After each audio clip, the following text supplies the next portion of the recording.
doorashada oo toos u bilaabatay qoorqoor iyo guudlaabe oo wadnaha jaray xildhibaano badan muqdisho oo laga qaaday culayskii siyaasadda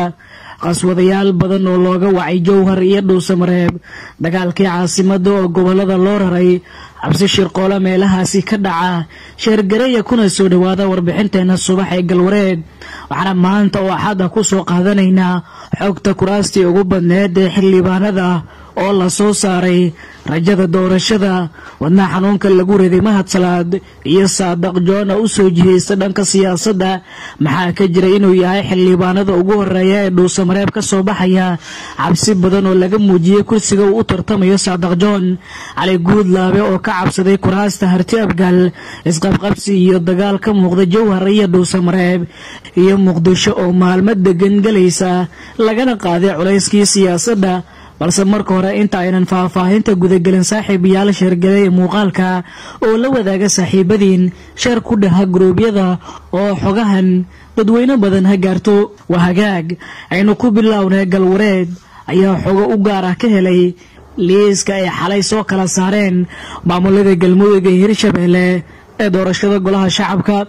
kuraasta dhuusamareeb lagu qaban doono ayaa aad ugu adag kuwa jowhar laga soo saaray waxaana wadna xanuun durba lagu riday siyaasiyiin badan oo mucaarad iyo muxaafad isugu jira kuwaasi oo ay ka mid yihiin Mahad Salaad cali yare inaqan yara afrax iyo kuwa kale oo badan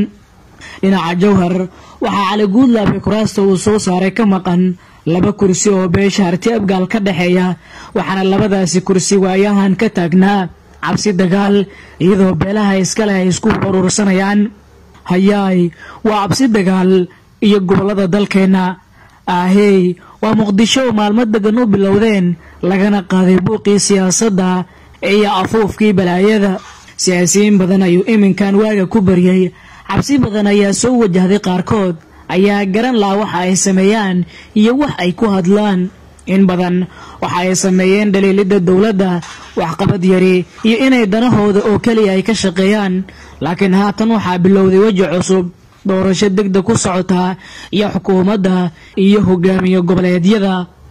oo haatan ama qaaday doorashada waxaa laga dhabeenayaa heshiiskii muqdisho dhawaan lagu gaaray jowhar iyo dhuusamareeb oo kale ah galmudug iyo Hirshabeelle ayaa haatan indhaha lagu wada hayaa waxaa la eegayaa jabka iyo guuldarrada soo gaari doonta qaar ka mid ah kuwii muqdisho foodada iyo dhibka ka waday oo haatan aan waxba islahayn Mahad Salaad oo 4 sano ee la soo dhaafay xilkiisa ku dhameystay dhaliisha dawladda ayaa haatan walwal badan ka qaba waayada kursigiisa cali yare cali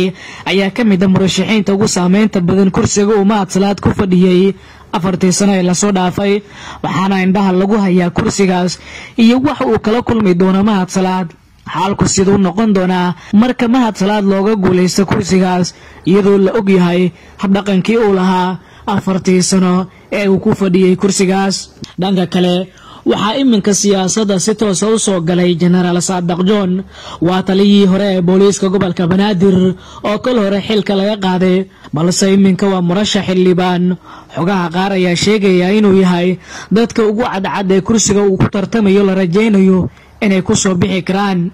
magaalada muqdisho in badan laga abuuray dhibaato dagaalo iyo qayli badan ayaa muddo gali doonta jabi nabdoon iyo xasilooni gobolada dalka ay u wada safri doonaan qaswadayaashii in badan siyaasadda ka hadlayay waxaase la arki doonaa waxa ay halkaasi ka soo helaan qaarkood ayaa haatan afkii juuqda gabay oo waaba la garan la'yahay halka ay jaan iyo cirab dhigeen waxaa la ogaaday in awoodooda kaliya ahayd inay ka qayliyaan warbaahinta soona jeediyaan dhaliil afka oo kaliya balse aan waxba dhisayn dhanka kale waxaa la sheegayaa in taageerayaasha xukuumadda ee haatan sii badanayaan ayna soo bixi doonaan xildhibaano badan oo loo tirinayo dhanka dawladda haba ugu badnaatee dhanka Hirshabeelle balse saameynta ugu badan ayaa haatan waxay tahay kuraasta lagu dhawaaqay in doorashadooda dhawaan la qaban doono ee laga soo saaray dhankaasi magaalada dhuusamareeb oo caasimad u ah maamulka galmudug tartan midkii ugu adkaa ayaa dhuusamareeb ka dhici doona waxaana maalmaha soo aadan la eegi doonaa xaalka sida uu noqon doono iyadoo xilligan si toos ah loo ambaqaaday doorashada Soomaaliya hagaag daawadayaal waad ku mahadsantihiin daawashadeena cudoon fadlan muuqaalka sheer gareeya oo gaarsiiya saaxiibadiina kale si ay u daawadaan xogahan nabadgelyo.